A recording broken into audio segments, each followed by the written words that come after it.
Assalamualaikum warahmatullahi wabarakatuh. Bersama saya Janaina SPD dalam pembelajaran transformasi materi dilatasi atau dikenal dengan pembesaran maupun pengecilan ya.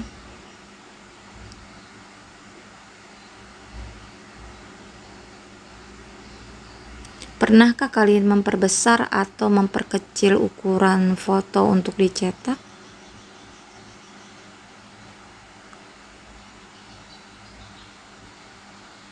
Nah, nanti kita akan melihat ada foto yang ini yang awalnya 13 kali 10,5 dan ada yang 6,5 dikalikan 5,25. Kita masuk di contoh dalam matematika.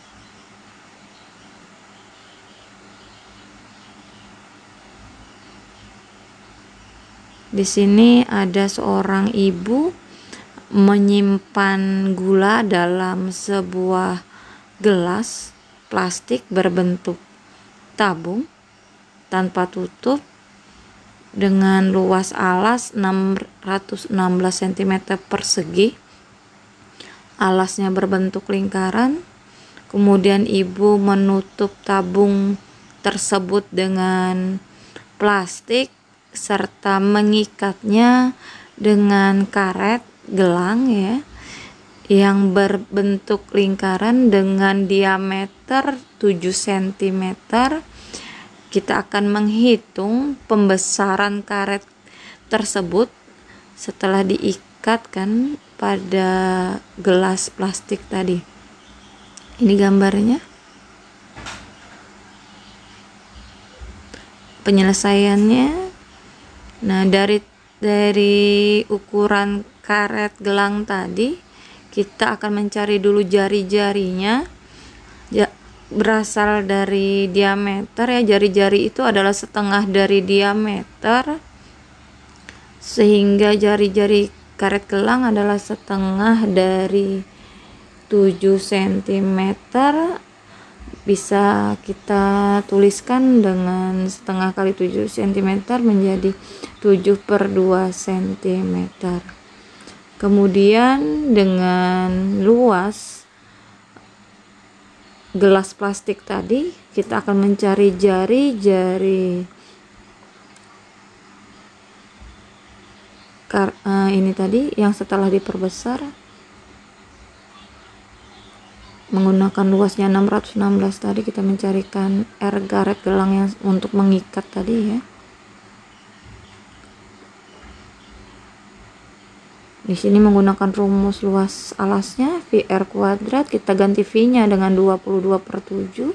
Kita kalikan R kuadrat itu sama dengan 616 cm persegi, sehingga kita peroleh R kuadrat sama dengan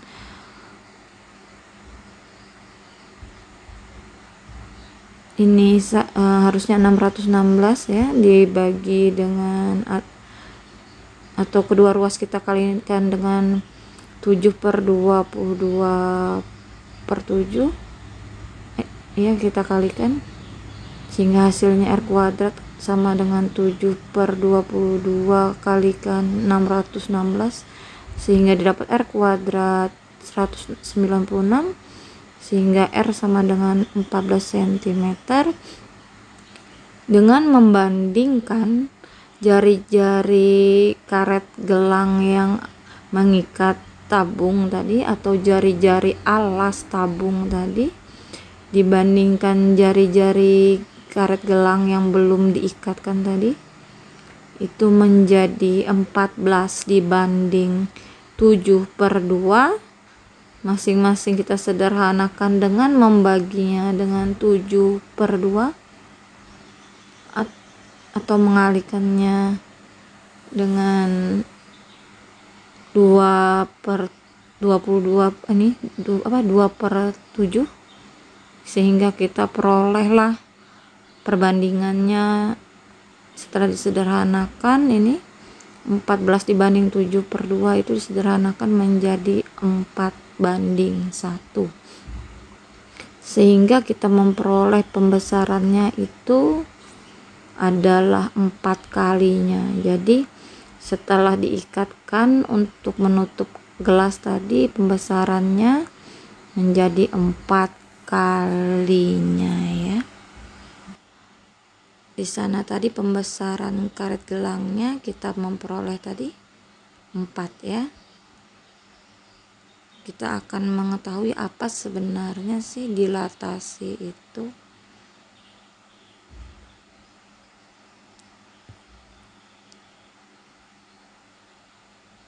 Ya. Pembesaran atau perkalian itu nama lain dari dilatasi. Jadi apa yang dimaksud dengan dilatasi?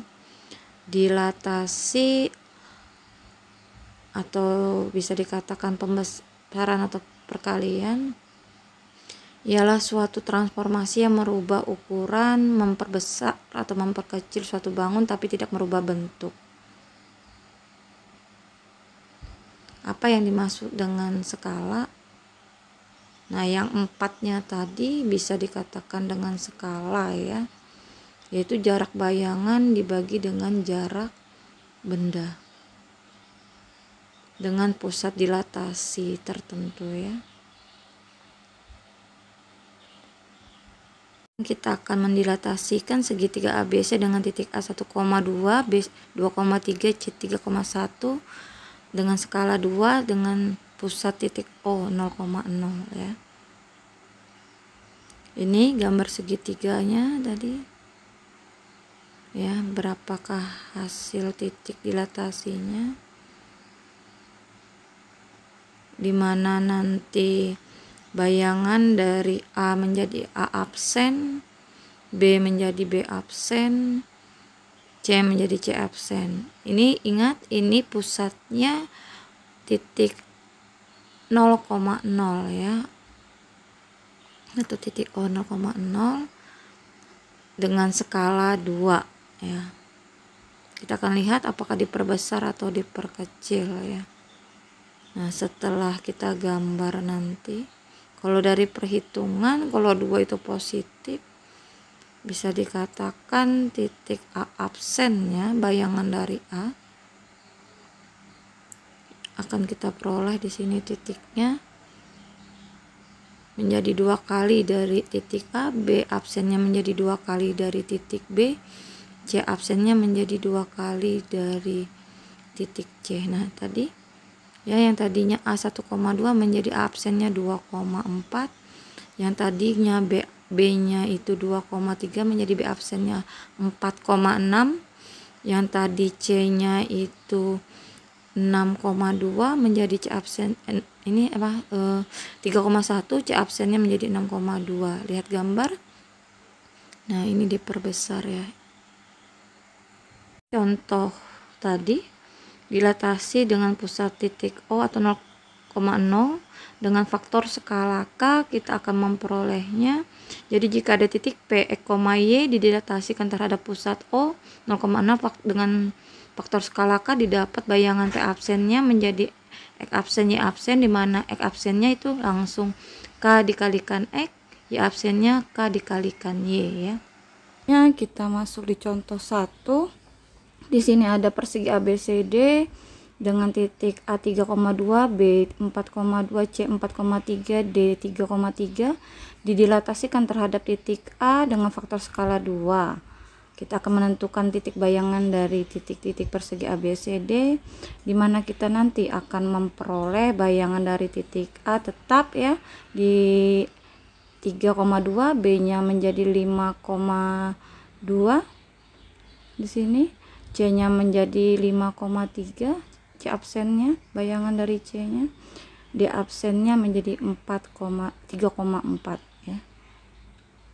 Selanjutnya dari contoh tersebut kita melihat bahwa ya di sana bayangannya tadi lebih besar karena diperbesar 2 kali dengan faktor skala 2. Nah, 2 itu lebih besar dari 1. Nah, dari contoh 1 dapat kita simpulkan bahwa jika K-nya lebih dari 1, K-nya tadi adalah faktor skalanya ya, K-nya lebih besar dari 1, maka kita akan memperoleh bayangan dari bangun maupun titik yang kita dilatasikan tersebut terlihat lebih besar karena K-nya lebih dari 1, 2 kan lebih besar dari 1. Jadi bangun tersebut bayangannya terlihat diperbesar dan letaknya searah dengan titik pusat dari dilatasinya ya. Nah, itulah yang dapat kita simpulkan jadi contoh 1 ya. Jadi selain bayangannya diperbesar, letaknya searah terhadap pusat dilatasinya.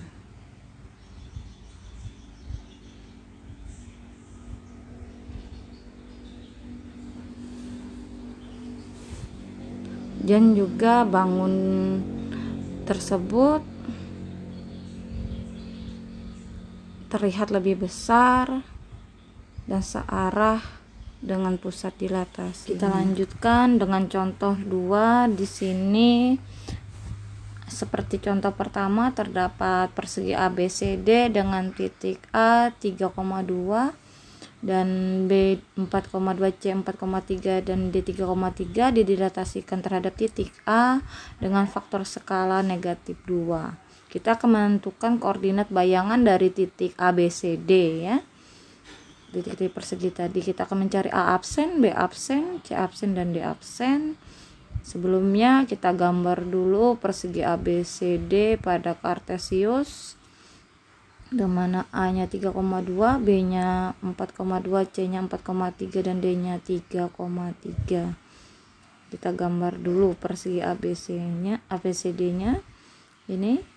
Selanjutnya kita akan menggambar persegi A absen, B absen, C absen, D absen, di mana nanti A absennya sama karena merupakan pusat dari dilatasinya, jadi A absennya sama 3,2.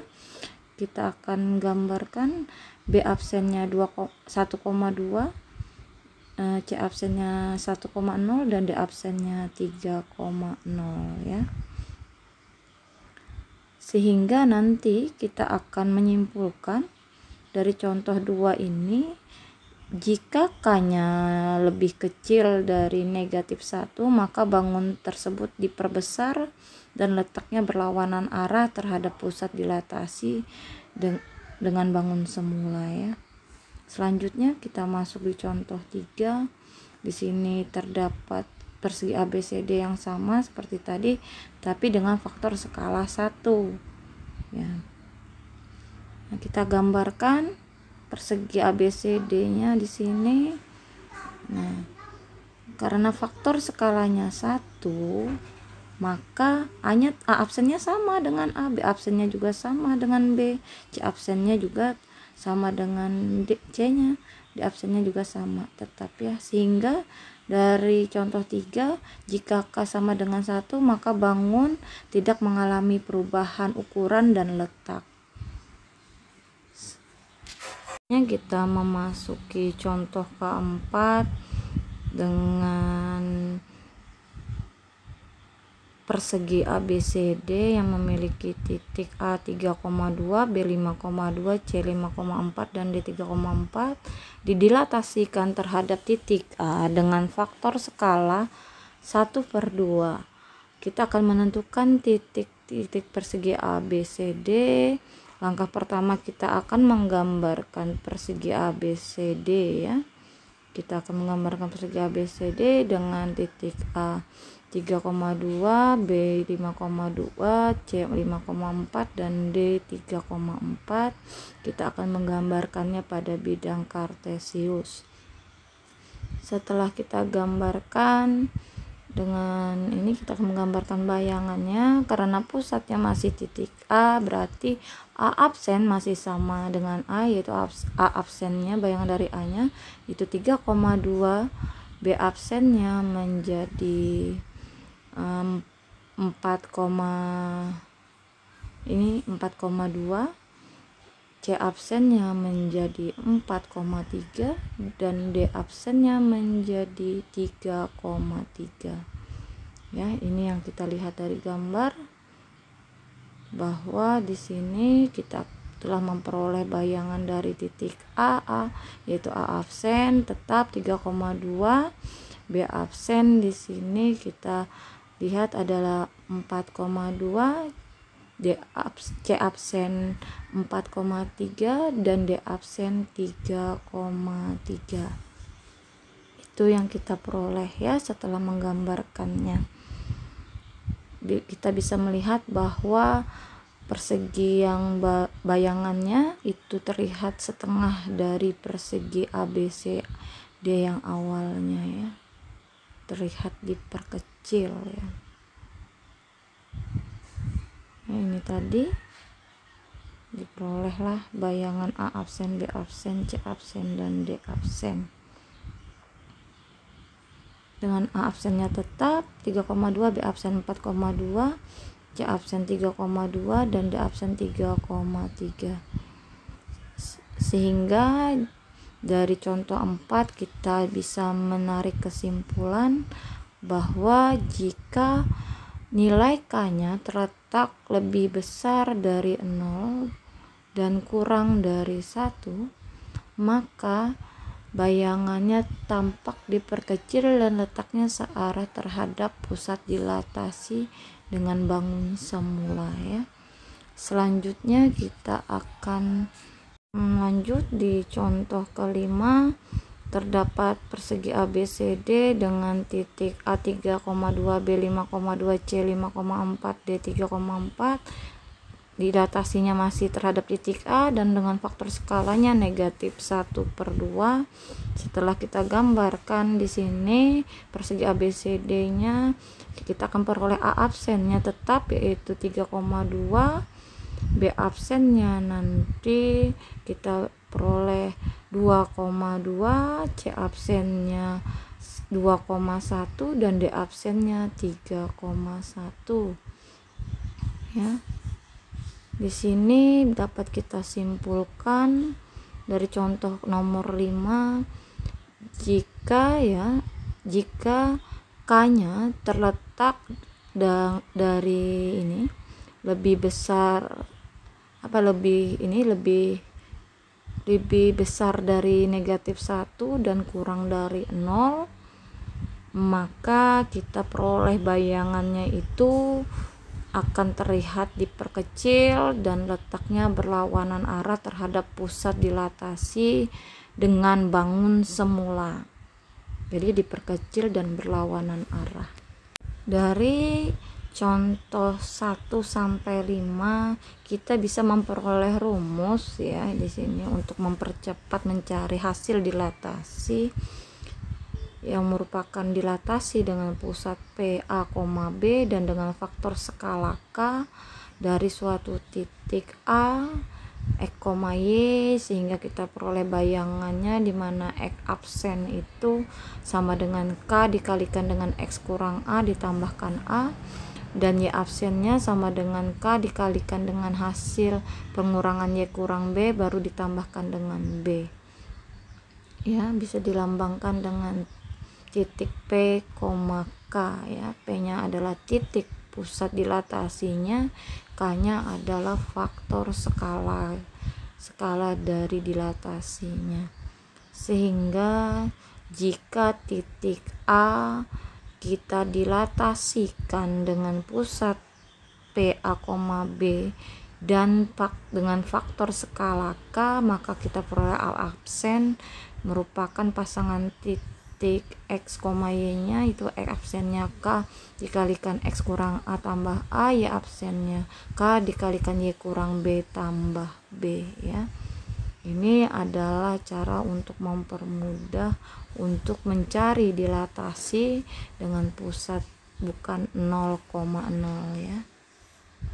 Selanjutnya dari contoh 1 sampai 5 kita juga bisa mendapatkan kesimpulan berupa sifat dari hasil dilatasi suatu titik atau bangun.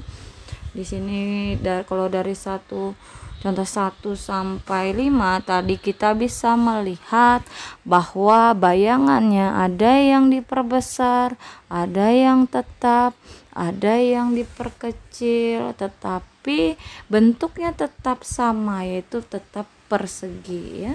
Jadi suatu bangun